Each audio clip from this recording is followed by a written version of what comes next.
Hoy, miércoles 15 de abril, continuamos en esta octava de Pascua con la meditación de las fuentes de la alegría.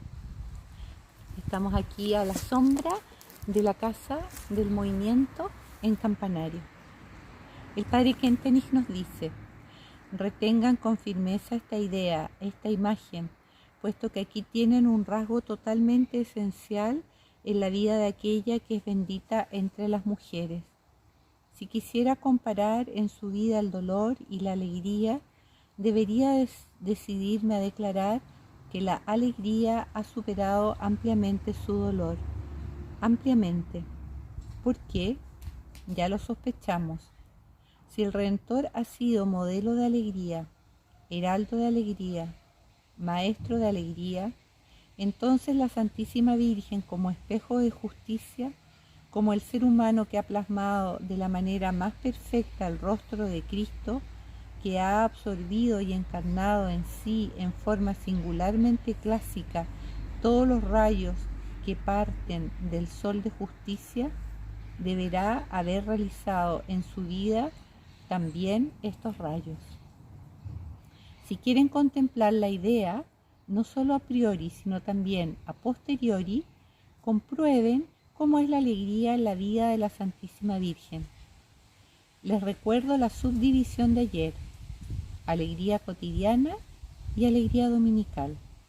¿Cómo es en su vida la alegría cotidiana? ¿Cómo es la alegría dominical? Admírense si les digo ahora mismo lo que encontramos al final. Una comparación de ambos términos debe llevarnos a la convicción de que la alegría dominical supera ampliamente su alegría cotidiana. Tantas alegrías hay en su vida. Ahora debemos captar con más profundidad el contenido de la alegría, no como diversión, no como si se tratase de un sentimiento más o menos fuerte de saciedad interior o de satisfacción de placeres de los sentidos.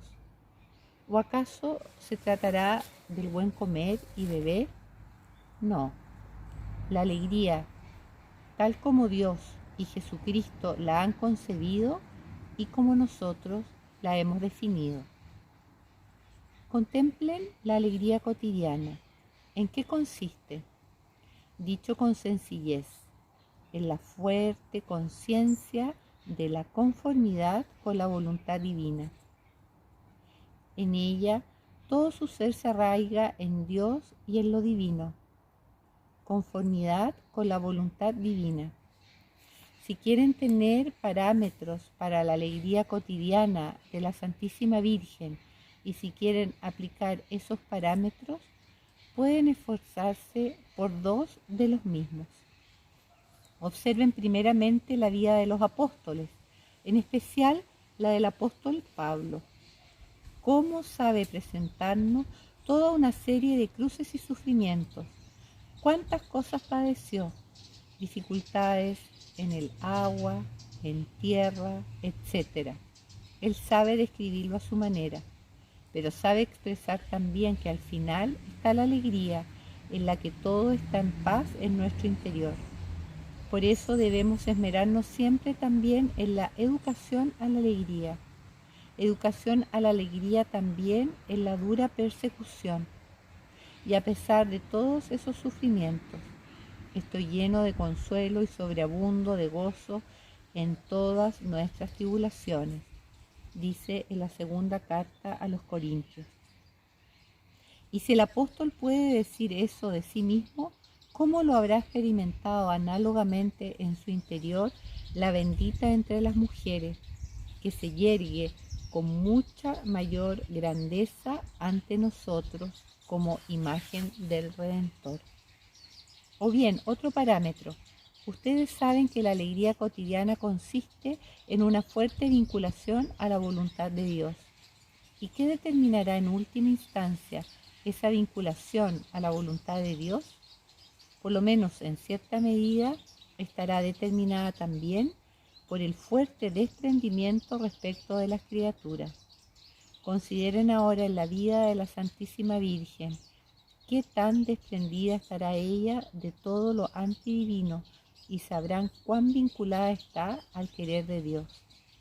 De esa manera debe haber tenido la Santísima Virgen la alegría cotidiana, la vinculación a la voluntad divina, la entrega a la voluntad divina.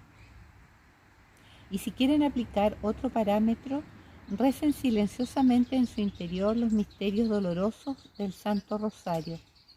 Vean la realidad de su dolor, recórranlo paso a paso. Aquí tienen en cada misterio el sufrimiento de su Hijo, tal como ha sido asumido y compartido en su corazón de madre. Jesús orando en el huerto de Getsemaní, flagelado, atado a la columna, etc. Pueden recorrer el Vía Crucis con el corazón, con los ojos y los sentimientos de la Santísima Virgen, o rezar los misterios dolorosos del Santo Rosario, solo para contemplar cuán grande ha sido el dolor en su vida, inmensamente grande, podremos decir. Pero se plantea una doble pregunta, la pregunta por la característica propia de su sufrimiento y cómo ella, en ese sufrimiento, estuvo fundada en Dios, gozó de la alegría cotidiana. Posiblemente la pregunta por la característica propia de su sufrimiento no sea superflua para nosotros como hombres. La característica propia es, en primer lugar, padecimiento del alma y en segundo lugar, compadecimiento del alma.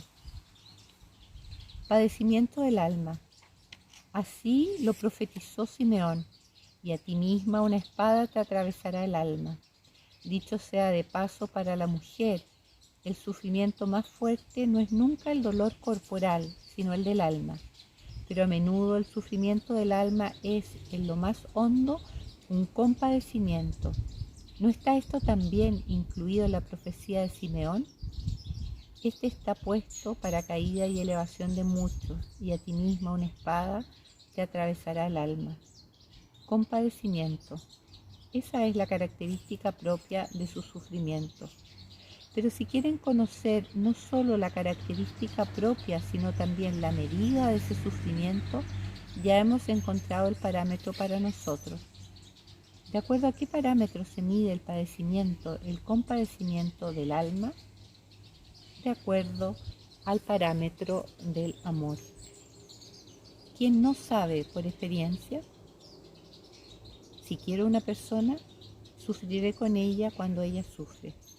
Si no quiero a una persona, no sufro con ella.